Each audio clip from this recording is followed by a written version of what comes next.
जय श्री कृष्णा। राधे राधे। मेरे सभी प्यारे भक्तजनों, आज हम सुनेंगे भगवान का आशीर्वाद। बहुत ही सुंदर कहानी है। इस कहानी को पूरा अंत तक सुनना। आइए हम कथा रसपान करते हैं। एक बार भगवान नारायण और माता लक्ष्मी लोगों की परीक्षा लेने के लिए ठंड के मौसम में मूसलाधार बरसती हुई बारिश में संध्या में अत्यंत बूढ़े स्त्री पुरुष का रूप धारण करके पृथ्वी लोक में आए। नगर के एक धनी सेठ के द्वार पर जाकर गेट खड़खड़ाने लगे। दरवाजा खोलकर सेठ जी ने जब उन्हें देखा तो वो क्रोध से लाल होकर बोले, अरे कीचड़ से सने पांव से सारा घर दालान में मिट्टी फैला दी, भागो यहाँ से। जो लक्ष्मी माता वृद्ध बनी हुई थी सेठ जी से कहने लगी कि इस रात को हम कहाँ जाएं। वह वृद्ध गिड़गिड़ाकर कहने लगी, ठंड से प्राण निकले जा रहे हैं, कहीं ठहरने भर को जगह दे दो। परंतु सेठ ने द्वार बंद कर दिया। उन दोनों को प्रकाश में सेठ के महल के पास ही एक टूटा फूटा सा घर दिखाई पड़ा। उसके टूटे किवाड़ से दिए के प्रकाश की एक किरण दिखाई पड़ी। तब भगवान विष्णु ने माता लक्ष्मी से कहा कि आओ चलो उस घर में आश्रय मांग कर देखते हैं। माता लक्ष्मी ने भगवान विष्णु से कहा, जब इतने बड़े सेठ ने हमें स्थान नहीं दिया तो यह कंगाल क्या देगा। अगर हमें ठहरने को जगह मिल भी गई तो हम रात भर बिना ओढ़ने बिछोने के कैसे रात बिताएंगे। हमारे तो ठंड में प्राण निकल जाएंगे। भगवान विष्णु ने कहा, अरे कुछ भी हो, मुझसे आगे चला नहीं जाता। उन्होंने आगे बढ़कर एक द्वार थपथपाया। दूसरे ही क्षण हाथ में दिया थामे मेली फटी साड़ी और पहने एक स्त्री ने द्वार खोला। उन दोनों की दशा देखकर ही वह करुणा भरे स्वर में बोली, हाय हाय, आप लोग इस अंधेरी रात से कहाँ भटक रहे हो। आइए आइए, भीतर आ जाइए। उन्हें सहारा देकर वह घर के अंदर ले आई। छोटी सी कोठरी में दो टूटी फूटी चारपाइयाँ पड़ी थी। उनमें से एक तो खाली करके स्त्री ने उसमें बैठने को कहा। दोनों के कपड़ों से जल चोकर कोठरी गीली हो गई, परंतु स्त्री ने उसकी तनिक भी चिंता न करके जल्दी जल्दी अंगीठी में आग सुलगाकर उन्हें तपने को कहा। फिर वह अंदर गई। दो पुराने धुले हुए कपड़े लाकर बोली कि बाबा, आप लोग अपने भीगे कपड़े उतार कर इन्हें लपेट लो। क्या करूं, मैं बहुत गरीब हूं। इन्हीं दो कपड़ों में गुजर करनी होगी। आपके कपड़े मैं निचोड़ कर फैला दूंगी। उन्हीं कपड़े बदलवा कर दालान में गई और दो पीतल की छोटी छोटी थालियों में बथुए का साग, बाजरे की रोटियां रखकर ले आई। और माताजी, उसने वृद्ध से कहा, आज मेरे घर में यही भगवान का प्रसाद है। मुझे बहुत दुख है कि न तो घर में घी है, न ही दूध और न ही चीनी। अब दोनों खाते हुए बोले, हमें तो यह भोजन बड़ा ही स्वादिष्ट लगा। थोड़ी देर में उस स्त्री का पति भी आ गया। वह बेचारा भी रोजगार की तलाश में दिन भर घूमकर थका मारा लौटा था। पत्नी ने अतिथियों को भोजन खिला देने के बाद चुपके से द्वार पर ही अपने पति को सब बता दिया। सुनकर वह भी बड़ा प्रसन्न हुआ। फिर दोनों ने अपने बिछोने उन दोनों वृद्ध को देकर उन दोनों को चारपाई पर सुलाया और खुद दोनों धरती पर ही लेट गए। प्रातःकाल ही जब बारिश बंद हो गई तो वे बुजुर्ग दोनों जाने लगे। स्त्री ने उन्हें हाथ जोड़कर सूरज निकलने तक रोका।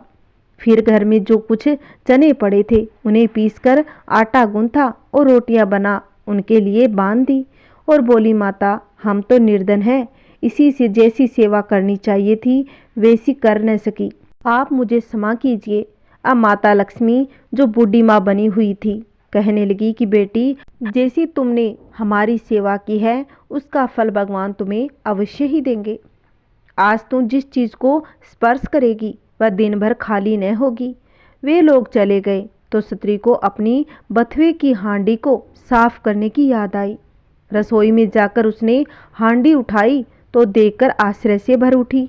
उस हांडी में हीरे मोती जवाहरात से भरी हुई थी।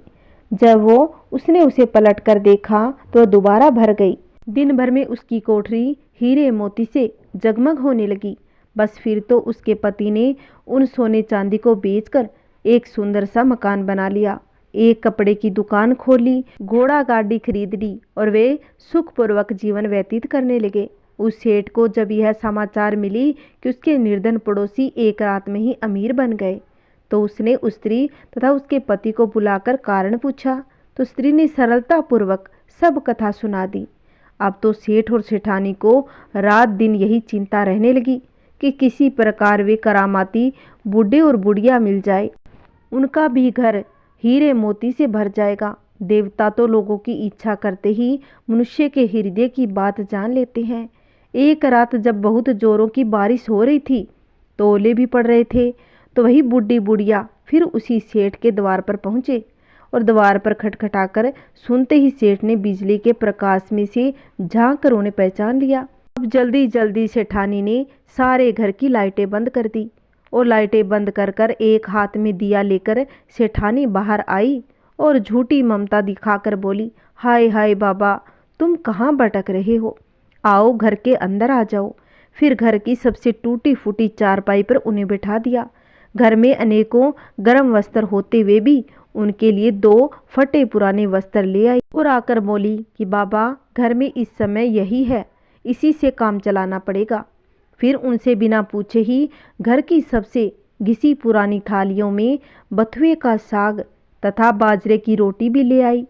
ओढ़ने को 2 फटे कंबल भी कहीं से मांग कर दिए।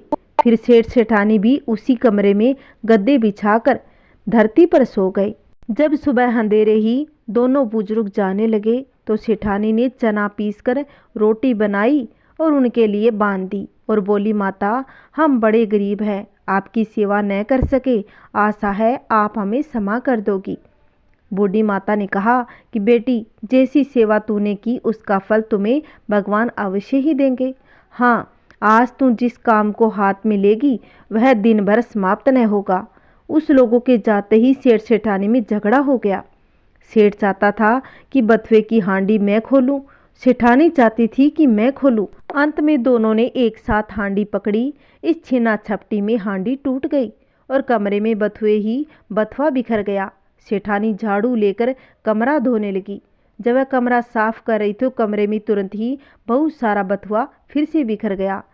सुबह संध्या तक उसे कमरा साफ करना पड़ा। कहानी का यही तात्पर्य है कि जिसने जैसा कर्म किया वैसा उसको फल मिला, जैसा बोओगे वैसा काटोगे। जय श्री कृष्णा, राधे राधे। मेरी कहानी आपको अच्छी लगी होगी। अगर आपको अच्छी लगी हो तो प्लीज़ अपने दोस्तों में, परिवार में ज़रूर शेयर करना। और अगर आपने अभी तक मेरे चैनल को सब्सक्राइब नहीं किया है तो प्लीज़ मेरे चैनल को सब्सक्राइब कर लो, जिससे आने वाली वीडियो की नोटिफिकेशन आपको मिल जाएगी। जय श्री कृष्णा, राधे राधे।